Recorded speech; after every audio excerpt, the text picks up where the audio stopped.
ဒီအိမ်ကြီးတွေကိုဘာလို့ဘယ်သူမှမဝယ်နိုင်တာလဲဒီနေ့မှာတော့ငွေကြေးတက်နိုင်ပေမဲ့ဘယ်သူကမှဝယ်ယူခြင်းစိတ်မရှိကြတဲ့အိမ်တွေအကြောင်းကိုပြောပြပေးသွားမှာမလို့ဒီလိုအိမ်ကြီးအိမ်ကောင်းတွေကိုလူတွေကဘာဖြစ်လို့မဝယ်ကြတာလဲဆိုတာစိတ်ဝင်စားစရာပါပဲဒါဆိုရင်စက်ကြည့်လိုက်ကြရအောင်လားပရိသတ်ကြီးရေ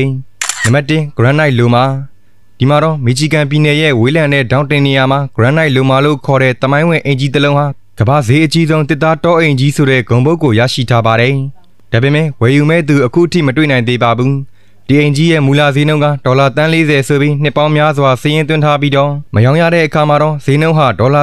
19.5 တန်းအထိထိုးကျသွားခဲ့ပါတယ်။ဧက415ကျယ်ဝန်းတဲ့မြေကမ်းရိုးတန်းတမိုင်နီးပါးနဲ့ရေကူးကန်တစ်တီဥယျာဉ်တွေပါဝင်ပြီးတော့စုရန်ပေ26,000ကျယ်ဝန်းတဲ့ခန်းနာထဲဝါတဲ့တစ်သားတော်ကြီးကိုပိုင်ဆိုင်ထားပေမဲ့လူတွေရဲ့စိတ်ဝင်စားမှုကိုမရရှိသေးပါဘူး။ဒါအပြင်ဝေးလံခေါင်သီတဲ့တီနီယာကျန်းနှံ့တဲ့ရာသီဥတုခင်းနောက်ကျနေတဲ့အတွင်းကန်ဒီဇိုင်းတွေနဲ့ပြန်လည်မွမ်းမံဖို့ကုန်ကြမဲ့စိတ်ပြက်စရာကုန်ကြစရိတ်များတာတွေကဝယ်ယူသူတွေအဖို့လက်တုံစီပါတယ်။နံပါတ်2ဂျော်ဒန်မြို့ကအိတ်ခမ်းလေးခန်းပါတဲ့အိမ်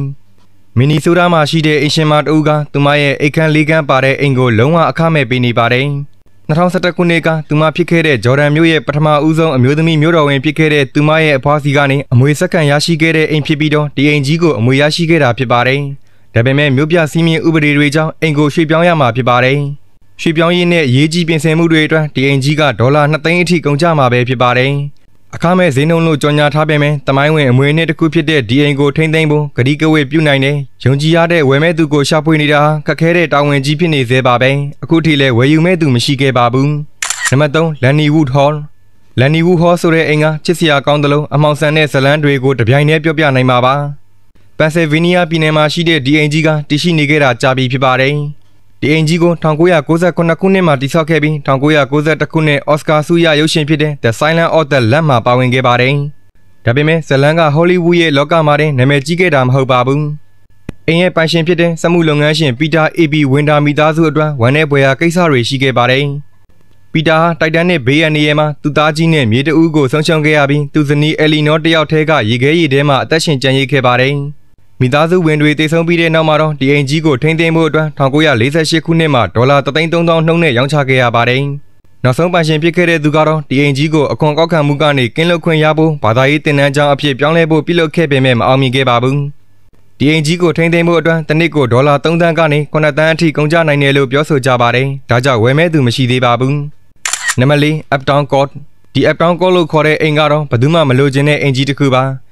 ဒီအိမ်ကြီးကအိတ်ခမ်း103ခန်းပါပြီးတော့နန်းတော်ကြီးတစ်ခုနဲ့တောင်မှပိုတူပါသေးတယ်။အခုတော့ဒီအေယာမအိမ်ကြီးဟာမပေးချေနိုင်တဲ့ဒေါ်လာ90 သန်းချင်းငွေကြောင့်အိုင်ယာလန်နိုင်ငံရဲ့အမျိုးသားပိုင်ဆိုင်မှုစီမံခန့်ခွဲရေးအဖွဲ့ရဲ့စောင့်ရှောက်မှုအောက်မှာရှိနေပါတယ်။ဒီအိမ်ကြီးကဧက58ပေကျယ်ဝန်းတဲ့မြေပေါ်မှာတည်ဆောက်ထားပြီးအခန်း24ခန်းနဲ့ရေကူးကန်5ခုတောင်မှရှိပါတယ်။ထိန်းသိမ်းမှုကုန်ကျစရိတ်တစ်ခုတည်းကတစ်နှစ်ကိုယူရို1.5 သန်းအထိမြင့်တက်နေပြီးယူရိုတန်း30နီးပါးကိုပြန်လည်မွမ်းမံမှုတွေမှာသုံးစွဲနေရတာဖြစ်ပါတယ်။2002ခုနှစ်မှာတည်ဆောက်ခဲ့ပြီးတော့လူ90ထိုင်နိုင်တဲ့ရုပ်ရှင်ရုံဘိုလင်းဘောလုံးကွင်းစကွတ်ကစားကွင်းတွေအပြင်ဝိုင်ပလင်း3000တူလောင်နိုင်တဲ့ဝိုင်ချက်ကန်းလည်းပါဝင်ပါတယ်။ဒါပေမဲ့1989ခုနှစ်တုန်းကတစ်ပင်လဲကျပြီးတော့ဓာတ်ငွေပိုက်ကွဲသွားတဲ့အခါမီလောင်မှုကြီးကိုခန်းစားခဲ့ရတဲ့ဇလန်းတွေနဲ့တမိုင်းကြောင်းတွေရှိပါတယ်။ခန္ဓာထဲဝါမှုနဲ့အဆောင်အယောင်တွေရှိပေမဲ့ကုန်ကျစရိတ်ကအင်မတန်မြင့်မားတာကြောင့်ဒီအိမ်ကြီးကိုလည်းဘယ်သူမှဝယ်မဲ့သူမရှိသေးပါဘူး။အခုကျွန်တော်ပြောပြသွားတဲ့အိမ်ကြီးတွေအကြောင်းကိုသိရှိသွားလောက်မယ်လို့ထင်ပါတယ်။ဒါကြောင့်အခုလိုမျိုးစိတ်ဝင်စားမှုကောင်းတဲ့အကြောင်းအရာတွေကိုတင်ဆက်ပေးနေတဲ့ကျွန်တော်တို့ရဲ့ channel လေးကိုလည်း like and follow လုပ်ခဲ့ပေးကြပါဦးနော်။